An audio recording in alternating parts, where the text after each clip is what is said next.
Huzur, sejak kecil anak perempuan terutama diarahkan perhatiannya pada jilbab dan kesopanan, dan mereka diberitahu untuk tidak mengutamakan kecantikan fisik. Namun, begitu kita mencapai usia untuk mencari pasangan, maka kita merasa seolah-olah dibatasi hanya pada penampilan fisik saja.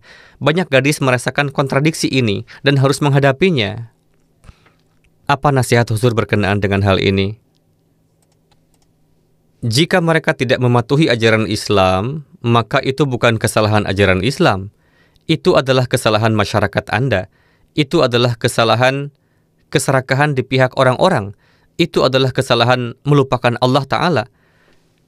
Rasulullah SAW telah mengatakan ini saat berbicara kepada para pemuda bahwa ketika kalian memilih pasangan, maka kalian umumnya memilihnya berdasarkan 4 hal secara umum, atau ketika kalian menikah, kalian melihat apakah mereka memiliki kekayaan atau tidak.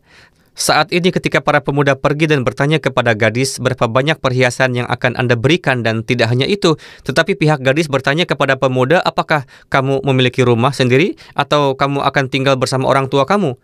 Jika dia tidak memiliki rumah sendiri, maka kami tidak akan memberikan putri kami kepadanya. Jadi ini terjadi di kedua belah pihak. Kedua, para pemuda dan gadis memilih satu sama lain berdasarkan penampilan yang baik, atau mereka harus berasal dari keluarga yang baik, garis keturunan yang baik, sehingga status saya selanjutnya ada kesalehan.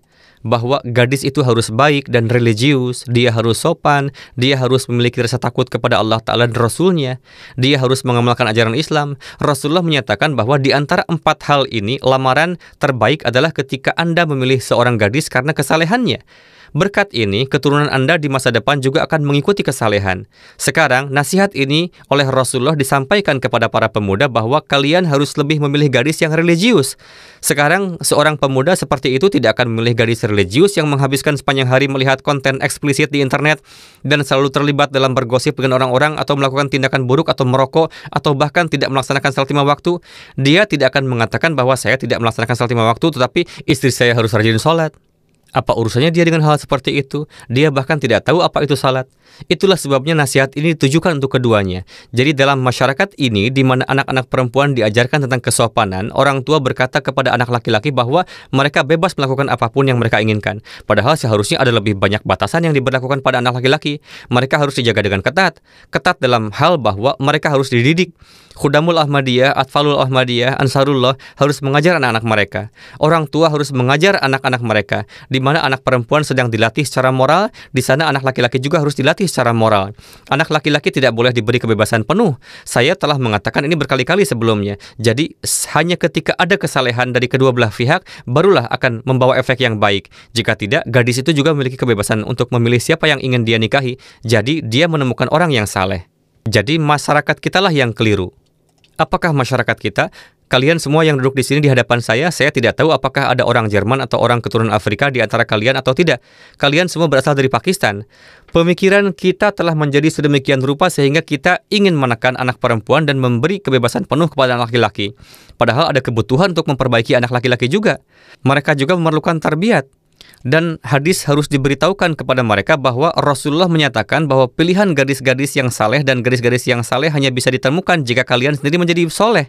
Tidak bisa bahwa anak perempuan diberitahu bahwa mereka harus terus belajar. Dalam masyarakat kita umumnya anak perempuan, mungkin kalian semua adalah pelajar. Kalian belajar, menyelesaikan abitur, belajar di gimnasium, ke universitas. Sedangkan apa yang dilakukan laki-laki? Mereka bersekolah di Realschule. Mereka tetap malas, dan setelah itu mereka menyelesaikan Ausbildung. Setelah itu mereka mengambil palu atau memasang paku, dan dengan cara ini mereka merasa telah mencapai sesuatu.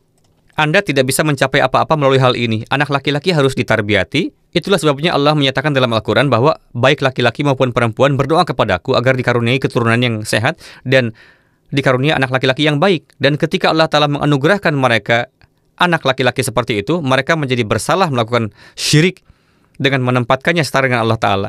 Artinya, Anda tidak memastikan tarbiyat mereka yang benar. Anda menekan anak perempuan dan memberi kebebasan penuh pada anak laki-laki. Jadi konsep ini sama sekali salah. Oleh karena itu, reformasi orang tua juga sangat penting. Saudara Lajnah duduk di hadapan saya saat ini. Beliau harus mengislah dirinya sendiri.